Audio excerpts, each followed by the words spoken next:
Hello friends, welcome back to fertility talks. എന്തൊക്കെയുണ്ട് വിശേഷങ്ങൾ? എല്ലാവർക്കും സുഖമല്ലേ? എല്ലാവർക്കും എപ്പോഴും സുഖമായും സന്തോഷമായും സമാധാനമായും ഇരിക്കാൻ സാധിക്കട്ടെ കേട്ടോ. ഇന്നത്തെ നമ്മുടെ ടോപ്പിക് എന്ന് പറയുന്നത് ഗർഭധാരണത്തിനായി ഒരുങ്ങുന്ന സ്ത്രീകൾ അവരുടെ ഓവുലേഷന് ശേഷമുള്ള ദിവസങ്ങളിൽ നിർബന്ധമായിട്ടും കഴിച്ചിരിക്കേണ്ട കുറച്ച് ഫുഡ് ഐറ്റംസിനെ പറ്റിയിട്ടാണ്. ഇത് നിങ്ങളിലെ ഗർഭധാരണ ശേഷി വർദ്ധിപ്പിക്കുന്നതിനും അതോടൊപ്പം തന്നെ ബീജസങ്കലനത്തിന് ശേഷമുള്ള ഭ്രൂണത്തിൻ്റെ വളർച്ചയ്ക്കും ഇത്തരം ഭക്ഷണങ്ങൾ വളരെ അത്യാവശ്യമാണ്. റീപ്രൊഡക്റ്റീവ് സിസ്റ്റം പ്രോപ്പറായിട്ട് വർക്ക് ചെയ്യുന്നതിനും റീപ്രൊഡക്റ്റീവ് ഓർഗൻസിന് വേണ്ടിയിട്ടുള്ള പോഷകങ്ങൾ ലഭിക്കുന്നതിനും ഹോർമോൺസിനെ എല്ലാം ഒന്ന് ബാലൻസ് ചെയ്യുന്നതിനും നിങ്ങളെ ഇത്തരം ഫുഡുകൾ ഒരുപാട് സഹായിക്കുന്നു. അതെന്തെല്ലാമാണ് എന്നുള്ളത് നമുക്കൊന്ന് നോക്കാം. അതിന് മുന്നേ ആയിട്ട് നിങ്ങൾ ആരെങ്കിലും എൻ്റെ ചാനൽ ആദ്യമായിട്ടാണ് വാച്ച് ചെയ്യുന്നത് എങ്കിൽ ലൈക്ക് ചെയ്യാനും സബ്സ്ക്രൈബ് ചെയ്യാനും മറക്കല്ലേ. അതോടൊപ്പം തന്നെ തൊട്ടടുത്ത് കാണുന്ന ആ ഒരു ബെല്ലൈക്കണിൽ ഓൾ ഓപ്ഷൻ എനേബിൾ ആക്കി കഴിഞ്ഞാൽ ഞാനിടുന്ന എല്ലാ വീഡിയോസിൻ്റെയും നോട്ടിഫിക്കേഷൻ നിങ്ങൾക്ക് കറക്റ്റായിട്ട് കിട്ടുകയും എല്ലാ വീഡിയോസും നിങ്ങൾക്ക് കാണാൻ സാധിക്കുകയും ചെയ്യുന്നു. അപ്പോൾ നമുക്ക് വീഡിയോയിലേക്ക് കടക്കാം. ആദ്യമായിട്ട് ഞാൻ നിങ്ങളോട് സംസാരിക്കാൻ പോകുന്നത് ഏത്തപ്പഴത്തിനെ പറ്റിയിട്ടാണ്. ഈ ഏത്തപ്പഴത്തിൽ ധാരാളം പ്രോട്ടീൻസ് അടങ്ങിയിട്ടുണ്ട്. അതുകൊണ്ട് തന്നെ അത് നിങ്ങളിൽ റീപ്രൊഡക്റ്റീവ് സിസ്റ്റം പ്രോപ്പറായിട്ട് വർക്ക് ചെയ്യുന്നതിനും നിങ്ങളുടെ പ്രത്യുൽപാദന ശേഷി വർദ്ധിപ്പിക്കുന്നതിനും ഒരുപാട് സഹായിക്കുന്നു. അതോടൊപ്പം തന്നെ നിങ്ങളിലെ ക്ഷീണം അകറ്റി ഒരു ഊർജ്ജം നൽകുന്നതിനും ഈ ഏത്തപ്പഴത്തിന് വളരെ വലിയൊരു പങ്കാണ് ഉള്ളത്. ഡോക്ടേഴ്സ് എല്ലാം ത്രൂ ഔട്ട് പ്രഗ്നൻസി റെക്കമെൻഡ് ചെയ്യുന്ന ഒന്നാണ് ഡെയിലി ഒരു ഏത്തപ്പഴമെങ്കിലും വെച്ചിട്ട് കഴിക്കാൻ. അതുകൊണ്ട് തന്നെ നിങ്ങൾ പ്രഗ്നൻസിക്ക് വേണ്ടി പ്ലാൻ ചെയ്യുന്ന ആ ഒരു സമയം മുതൽ ഓവുലേഷൻ കഴിഞ്ഞിട്ടുള്ള ദിവസങ്ങളിൽ നിർബന്ധമായിട്ടും ഈ ഒരു ഏത്തപ്പഴം കഴിച്ചിരിക്കുന്നത് വളരെ അത്യാവശ്യമാണ്. ഇത് ഭ്രൂണത്തിൻ്റെ വളർച്ചയ്ക്കെല്ലാം ആവശ്യമായിട്ടുള്ള ഒരുപാട് പോഷകങ്ങൾ തരുന്നതിൽ ഈ ഒരു ഏത്തപ്പഴത്തിന് വളരെ വലിയൊരു പങ്കാണുള്ളത്. അതുകൊണ്ട് നിങ്ങൾ നിർബന്ധമായിട്ടും ഓവുലേഷൻ കഴിഞ്ഞിട്ടുള്ള ദിവസങ്ങളിൽ ഒരു ദിവസം ഒരു ഏത്തപ്പഴമെങ്കിലും വെച്ചിട്ട് കഴിക്കാൻ ശ്രദ്ധിക്കുക കേട്ടോ. അടുത്തൊരു ഫുഡ് ഐറ്റം എന്ന് പറയുന്നത് അവോക്കാഡോയെ പറ്റിയിട്ടാണ്. ഈ ഒരു അവോക്കാഡോയിൽ ധാരാളം ഹെൽത്ത് ബെനിഫിറ്റ്സ് അടങ്ങിയിട്ടുള്ളത് കൊണ്ട് തന്നെ ഇതിനൊരു സൂപ്പർ ഫുഡായിട്ടാണ് പറയപ്പെടുന്നത്. ഇതിൽ ധാരാളം വൈറ്റമിൻസ്, ഫോളിക് ആസിഡ് എന്നിവ അടങ്ങിയിട്ടുണ്ട്. ഇതിലടങ്ങിയിരിക്കുന്ന ഫാറ്റ് എലമെൻറ്റ്സ് സ്ത്രീകളുടെ പ്രത്യുൽപാദന ശേഷി വർദ്ധിപ്പിക്കുന്നതിന് ഒരുപാട് സഹായകമാണ്. അതോടൊപ്പം ഓവുലേഷന് മുന്നെയാണിത് നിങ്ങൾ കഴിക്കുന്നത് എങ്കിൽ ഇത് നിങ്ങളുടെ എഗ്ഗിൻ്റെ ക്വാളിറ്റി കൂട്ടാൻ ഒരുപാട് സഹായിക്കുന്നു. അതുപോലെ ഹോർമോൺ അസന്തുലിതാവസ്ഥ പരിഹരിക്കുന്നതിനും ഈ ഒരു അവോക്കാഡോയ്ക്ക് നല്ലൊരു പങ്കാണുള്ളത്.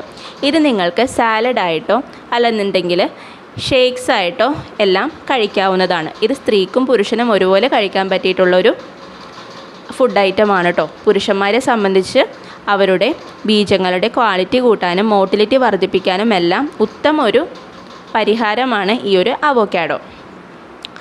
അടുത്തൊരു ഫുഡ് ഐറ്റം എന്ന് പറയുന്നത് ഗർഭധാരണത്തിന് വേണ്ടി ശ്രമിക്കുന്നവർ ദിവസേന ഭക്ഷണത്തിൽ ഉൾപ്പെടുത്തേണ്ട ഒരു ഫുഡ് ഐറ്റമാണ് ബീൻസ്, പയർ വർഗ്ഗങ്ങൾ എന്ന് പറയുന്നത്.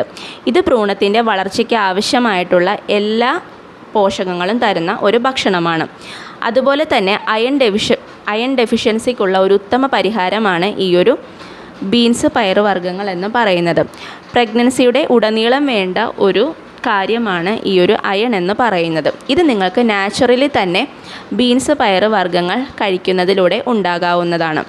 നിങ്ങൾ പ്രഗ്നൻസിക്ക് വേണ്ടി പ്ലാൻ ചെയ്യുന്ന ആ ഒരു സമയം മുതൽ തന്നെ ഓവുലേഷൻ കഴിഞ്ഞിട്ടുള്ള ദിവസങ്ങളിൽ നിങ്ങൾക്ക് ഈ ഒരു ബീൻസ്, പയർ വർഗ്ഗങ്ങൾ നിങ്ങൾ ദിവസേന നിങ്ങളുടെ ഭക്ഷണ ക്രമീകരണത്തിൽ ഉൾപ്പെടുത്തുക കേട്ടോ.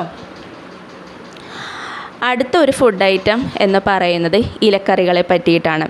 ഇതിൽ ധാരാളം folic acid, vitamin A, calcium, iron എന്നിവ അടങ്ങിയിട്ടുണ്ട്.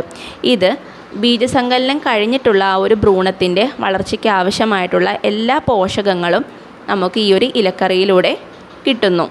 അതോടൊപ്പം തന്നെ നിങ്ങളിൽ ജനിക്കുന്ന ആ കുഞ്ഞിൻ്റെ കാഴ്ചയ്ക്കൊക്കെ ഒരുപാട് സഹായകമാണ് ഈ ഒരു ഇലക്കറികൾ.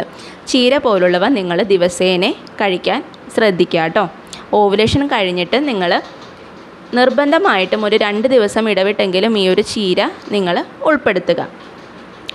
അടുത്തൊരു ഫുഡ് ഐറ്റം എന്ന് പറയുന്നത് ഡ്രൈ ഫ്രൂട്ട്സ് ആൻഡ് നട്ട്സിനെ പറ്റിയിട്ടാണ്.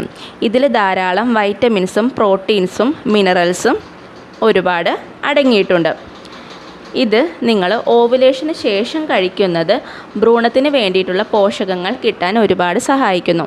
ഇത് നിങ്ങൾക്ക് വൈകുന്നേരങ്ങളിൽ ഒരു സ്നാക്സ് പോലെയെല്ലാം കഴിക്കാവുന്നതാണ്. എല്ലാം മിതമായിട്ടുള്ള അളവിൽ മാത്രമാണിത് കഴിക്കാൻ പാടുള്ളത് കേട്ടോ. അതായത് 5 ക്യാഷ് നട്ട്സ്, 5 ഉണക്കമുന്തിരി, അതുപോലെ 5 ബദാം, ആ ഒരു രീതിയിൽ നിങ്ങൾ ഒരു ക്രമപ്പെടുത്തിയിട്ട് വേണം ഈ ഒരു ഡ്രൈ ഫ്രൂട്ട്സ് ആൻഡ് നട്ട്സ് നിങ്ങൾ കഴിക്കാൻ. അപ്പോൾ ഇത്രയും ഫുഡ് ഐറ്റംസ് നിങ്ങൾ നിർബന്ധമായിട്ട് നിങ്ങളുടെ ഓവുലേഷൻ കഴിഞ്ഞിട്ടുള്ള ദിവസങ്ങളിൽ കഴിക്കാൻ ശ്രദ്ധിക്കുക കേട്ടോ. നിങ്ങളൊരു പ്രഗ്നൻസിക്ക് വേണ്ടി പ്ലാൻ ചെയ്യുകയാണ് എന്നുണ്ടെങ്കിൽ അത് നിങ്ങളുടെ എഗ്ഗിൻ്റെ ഗ്രോത്തിനും നിങ്ങളിൽ ഓവുലേഷൻ കാര്യമായിട്ട് നടക്കാനും നിങ്ങളുടെ ഇംപ്ലാന്റേഷനെ ഒന്ന് സപ്പോർട്ട് ചെയ്യാനും ഇത്തരം ഫുഡുകൾ നിങ്ങളെ ഒരുപാട് സഹായിക്കുന്നു. യാതൊരുവിധ പാർശ്വഫലങ്ങളും ഇല്ലാതെ തന്നെ നമുക്ക് കഴിക്കാൻ പറ്റിയിട്ടുള്ള ഫുഡ് ഐറ്റംസാണ് ഇതൊക്കെ. അതോടൊപ്പം തന്നെ നിങ്ങൾ ചെയ്യേണ്ട ഒരു കാര്യം എന്താണെന്ന് വെച്ച് കഴിഞ്ഞാൽ നിങ്ങൾ എപ്പോഴും നിങ്ങളുടെ ശരീരത്തെ ഒന്ന് ഹൈഡ്രേറ്റഡ് ആക്കി വെക്കാനും ഒന്ന് ശ്രദ്ധിക്കുക. അതായത് നിങ്ങൾ ധാരാളം വെള്ളം കുടിക്കുക. അതോടൊപ്പം തന്നെ ഞാൻ എല്ലാ വീഡിയോസിലും പറയുന്ന കുറച്ച് കാര്യങ്ങളെങ്കിലും നിങ്ങളൊന്ന് ഡെയിലി ഒന്ന് ഫോളോ ചെയ്യാനും ഒന്ന് ശ്രദ്ധിക്കുക കേട്ടോ. ഉറപ്പായിട്ടും നിങ്ങൾക്ക് നല്ലൊരു ബെനഫിറ്റായിരിക്കും ഇതിൽ നിന്നെല്ലാം ലഭിക്കാൻ പോകുന്നത്. അപ്പോൾ ഇത്രയും കാര്യങ്ങൾ നിങ്ങൾ നിങ്ങളുടെ ഫുഡിൽ ഒന്ന് ഉൾപ്പെടുത്തി കഴിഞ്ഞാൽ നിങ്ങൾക്ക് പ്രഗ്നൻസി അതൊന്ന് സപ്പോർട്ട് ചെയ്യാൻ ഒരുപാട് സഹായിക്കുന്നു. ഇതെല്ലാം ഇംപ്ലാന്റേഷനെ സപ്പോർട്ട് ചെയ്യുന്ന ഫുഡ് ഐറ്റംസാണ്. അതുപോലെ നിങ്ങളുടെ ഭ്രൂണത്തിൻ്റെ വളർച്ചയ്ക്ക് ആവശ്യമായിട്ടുള്ള എല്ലാ പോഷകങ്ങളും ഇത്തരം ഫുഡുകളിലൂടെ നിങ്ങൾക്ക് കിട്ടുന്നു. അപ്പോൾ ഇന്നത്തെ വീഡിയോ യൂസ്ഫുള്ളായെന്ന് വിചാരിക്കുന്നു. യൂസ്ഫുള്ളായിട്ടുണ്ടെങ്കിൽ നിങ്ങൾ നിങ്ങളുടെ ഫ്രണ്ട്സിനും ഫാമിലിക്കൊക്കെ എല്ലാം ഒന്ന് ഷെയർ ചെയ്ത് കൊടുക്കണം കേട്ടോ. അടുത്തൊരു യൂസ്ഫുൾ വീഡിയോ ആയിട്ട് നമുക്ക് വീണ്ടും കാണാം. Thank you all. ബൈ.